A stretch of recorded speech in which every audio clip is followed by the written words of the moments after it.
Hello there, YouTubers and subscribers and followers.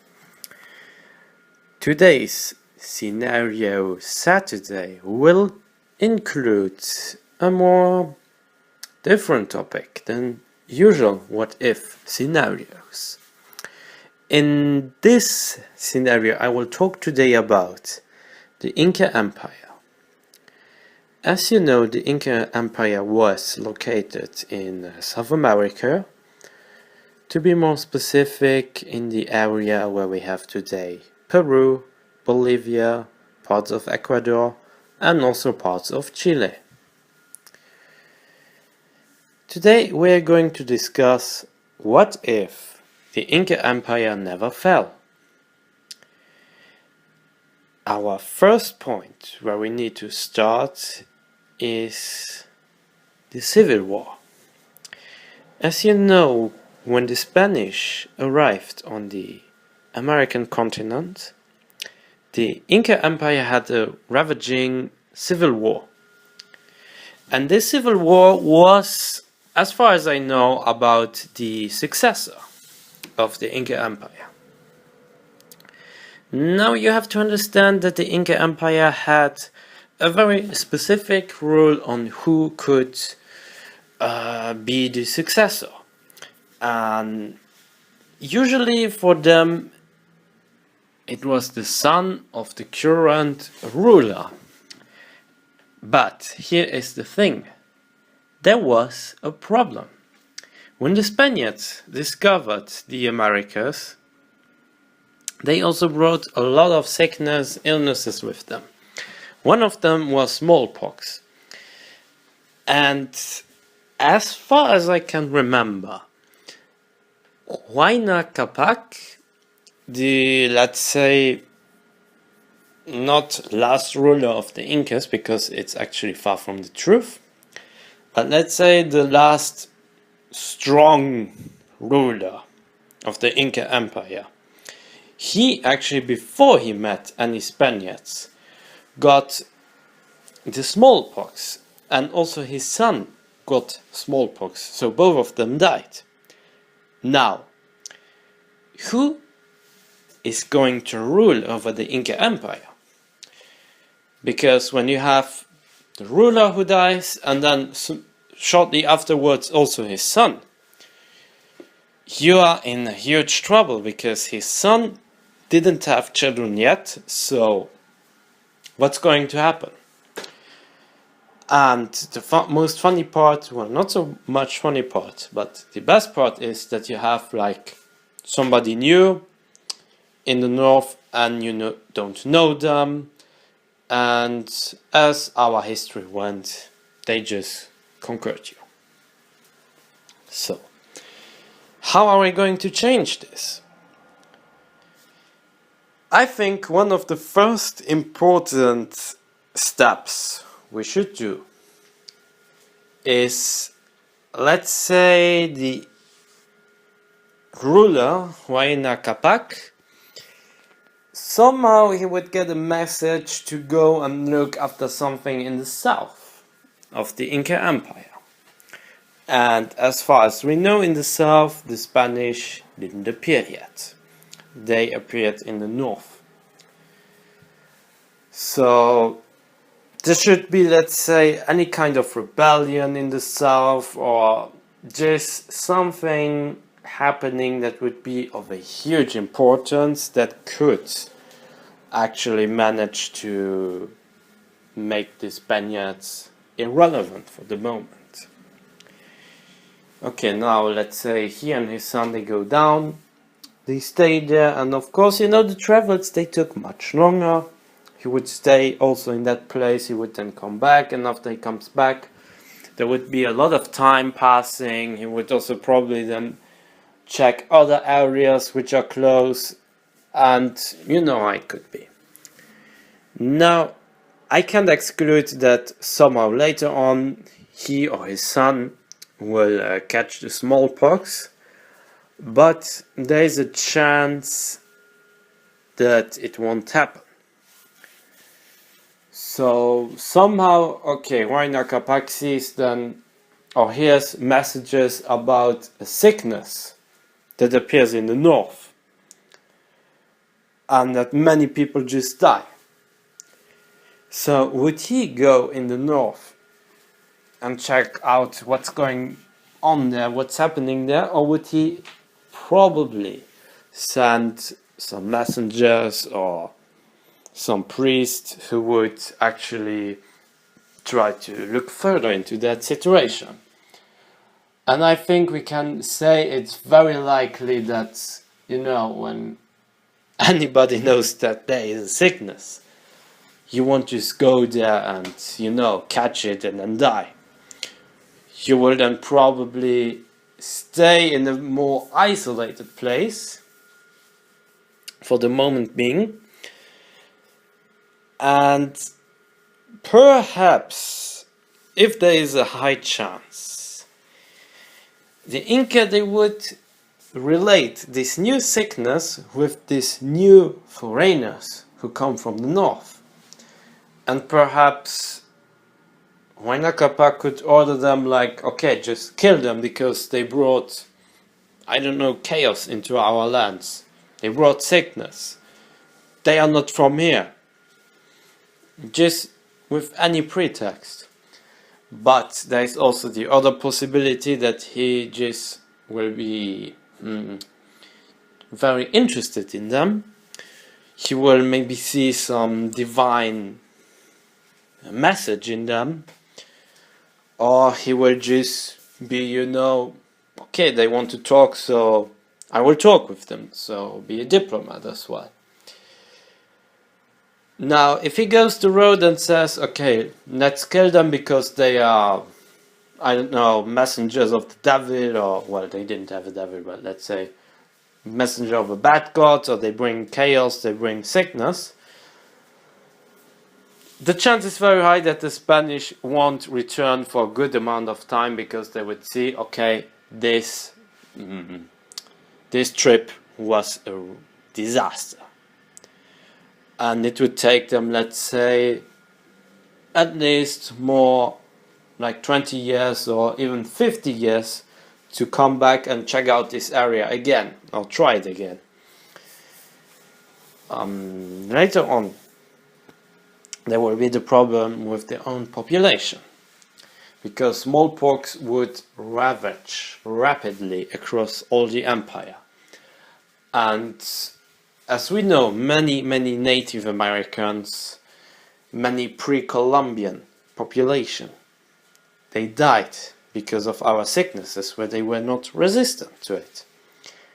However, if chances are very good, and it's a very slim chance that we have, it could be that Huayna Capac would die naturally from old age, and his son would then normally come to the throne and have, then again, other sons. And if we are lucky, and maybe he says like, okay, you're my son, you will be my successor, but in the same moment he would also consider a second choice. That could be like the most, let's say, it could be the best moment. But I'm not so sure if he would even consider having a second choice, because mostly they just wouldn't care and they would just go on with their first choice. But again, there is a slim chance this could happen. It's a very, very slim one, but it could happen. The other slim chance is that they magically don't get it at all, that they survive it, but if they die, and the Spanish, they just don't come back for a certain amount of time, they would have for sure also civil war, they would have for sure successor problems, maybe even separatism. But with the main idea of having this title, of being the Sapa Inca, be like the king of all of this, the emperor of all of this. They would not separate from the Incan Empire, but they would separate in order to become the Sapa Inca. Something we also saw in the Roman Empire, for instance. These people, they never split for real from the Roman Empire, but their idea was to become the emperor. Something vastly different than, let's say, the separatist movements in Catalonia. That's very different. Now, the chances that, let's say, they kill the Spaniards, they don't come back for about 50 years, and that they never die of a sickness, the rulers, it would be very low. So I suggest that the Spaniards, they don't appear for, let's say, this 50 years. But let's say one of the successors or the ruler, he dies, as well as his successor. They will have a civil war, but the civil war will already finish once the Spaniards come back. And now this is the most interesting point. The Spaniards, they had it fairly easy in our timeline because the Inca Empire had no resources, no possibility, nothing whatsoever to defend itself. They were in a huge trouble. And if you have like some external power, foreign power, who is all about your resources, all about having good technology, having guns, you're fucked up.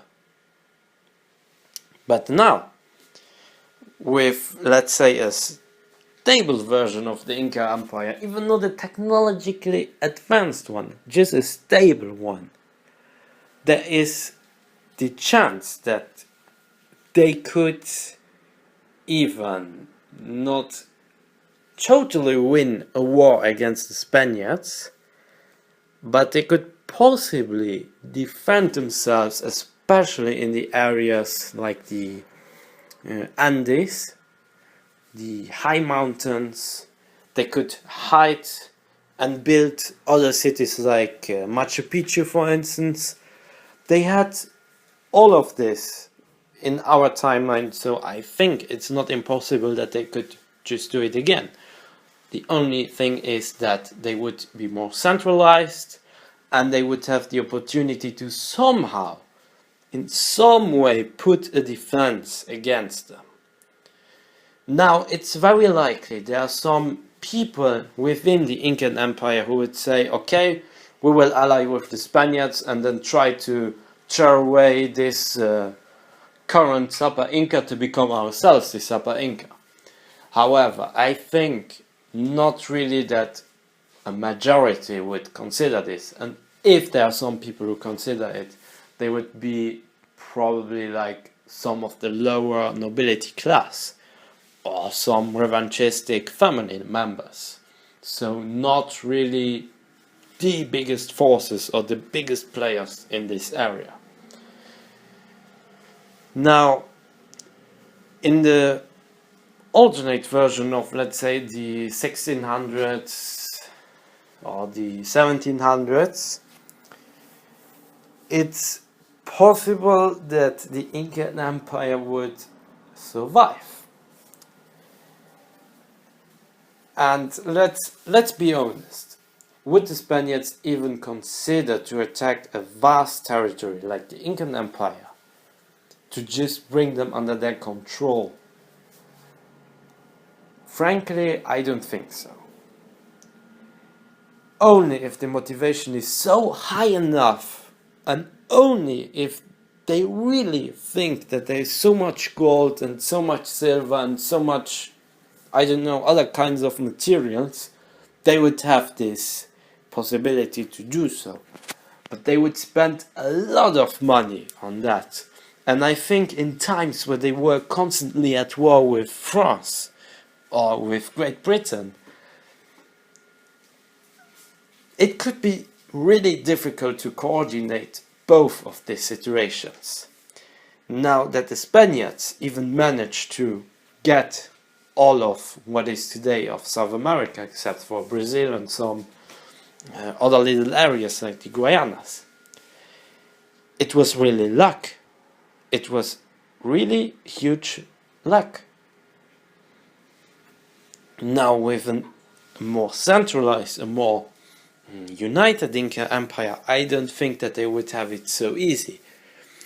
In technological terms, yes, they would have it fairly easy because they would just come with their guns and they would just slaughter them. But if in some way the Inca Empire would get trade deals with the Portuguese, and the Portuguese, they would give them like guns and all of that stuff, it could change the facts of, let's say, having a Spanish dominance, because when you have the mountains, you have still more population, even you lost them, I mean, due to sickness, but you still have them, because it's like your area, your place. And the Spaniards probably, they won't be able to move like millions of people to South America. Now again, the Inca, they will have the mountains, they will have still more population to fight off against the Spanish soldiers. They would have the knowledge of the area, the geography and all of that. I think the first Spanish victories, they would be very unlikely to happen at all. Now, they could happen if they are like really lucky.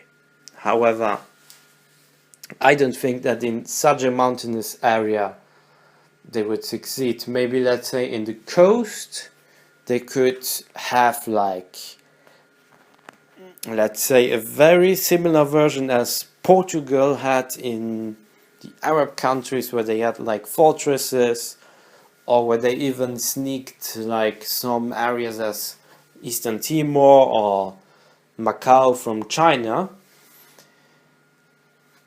The Spaniards, they could probably have also like smaller colonies in the